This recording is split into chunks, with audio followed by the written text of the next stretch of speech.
des caractéristiques des M-Cube, c'est que spade blanche, Feuille verte. voilà.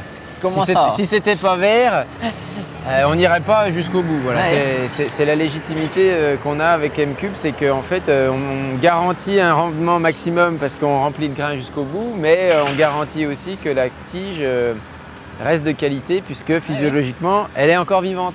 Enfin moi c'est ce que je promets. Est-ce que toi tu l'as vu au champ? C'est beaucoup plus souple, quoi. On a quand même, Toi tu l'as vu de la souplesse? au niveau date de récolte, Ah bah oui. ouais, ça amène de la souplesse. Ok. Donc cette année, on a fait de grosses modifications au niveau de la confection du silo, suite à une formation qu'on avait fait avec toi durant l'hiver, avec Alain. On a revu en fait comment on établit un silo de qualité au niveau du tassement et de l'homogénéisation du tas. Alors la grosse différence par rapport aux années passées, c'est que l'ébène ne rentrait plus dans les silos.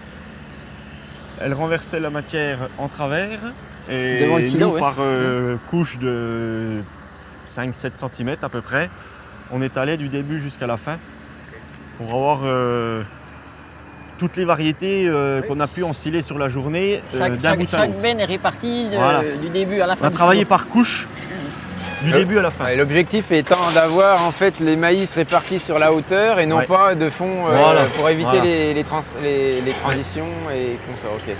On Tant était mieux. capable de rentrer beaucoup plus de matière dans le même silo. Ah oui. Après, on a fait attention à toujours avoir 3 véhicules qui tournaient en permanence dessus. Enfin, voilà, c'est... Avec l'ensileuse au départ, on était à 17 mm. Et puis, qui nous avait dit, ça serait peut-être bien de diminuer encore pour que ça soit mieux. Du fait qu'on a la qualité de fibre avec le fourrage, le foin, la luzerne, pour que ça soit encore plus dense la ration. Oui, on pouvait Donc on serrer a un peu. redémarré à 14 mm. Et puis, sur l'ensileuse, on trouvait que l'éclateur n'était pas à son optimum parce qu'il devait être un petit peu. Il avait déjà tourné pas mal. Donc on a rediminué la coupe à 10 mm pour arriver à avoir un bon éclatement. On a remarqué sur l'éclatement entre les deux variétés, entre le M-Cube et puis le cornet, que le cornet, on trouve beaucoup plus de grosses particules de grains par rapport au M-Cube quand la variété cornet est déjà bien avancée en maturité. D'accord. On peut le regarder, hein. Voilà. Là c'est dans quoi là? Là, on est dans du cornet, là. Ouais. J'ai balayé là, c'est pas mal. Donc là l'objectif de la cup en fait c'est d'identifier que dans ce volume là tu n'aies pas plus de 2 grains entiers ou des grosses particules plus de 4 mm parce que en fait statistiquement dans le temps de transit de lavage ça n'aura pas le temps d'être digéré et c'est ce que potentiellement tu peux retrouver dans les bouses. Voilà. Donc il y a à première vue Voilà, on voit qu'il y a quand même beaucoup de grains. Ça c'est ce qu'on retrouve avec le cornet. Ouais. Un grain un peu dur, quoi, déjà, finalement. Ouais, au final il y en a quand même un peu. Ouais, oui, non, mais oui. Ouais. Ok, puis alors avec l'autre Alors, je vais génétique. chercher l'autre génétique.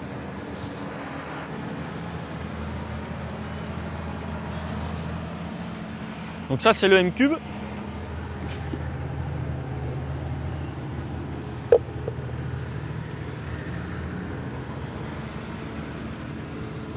Là, il faut déjà chercher un peu plus. Hein. Ouais, ça y est, c'est même pas énorme ça.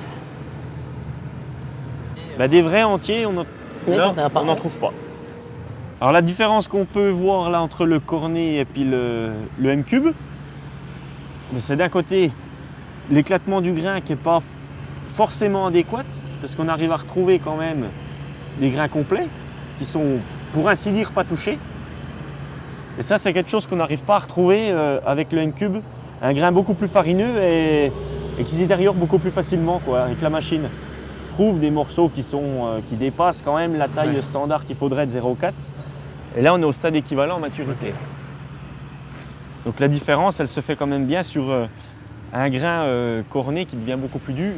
Ouais. Quand on dépasse les 32% de matière sèche et on a plus de mal de le toucher.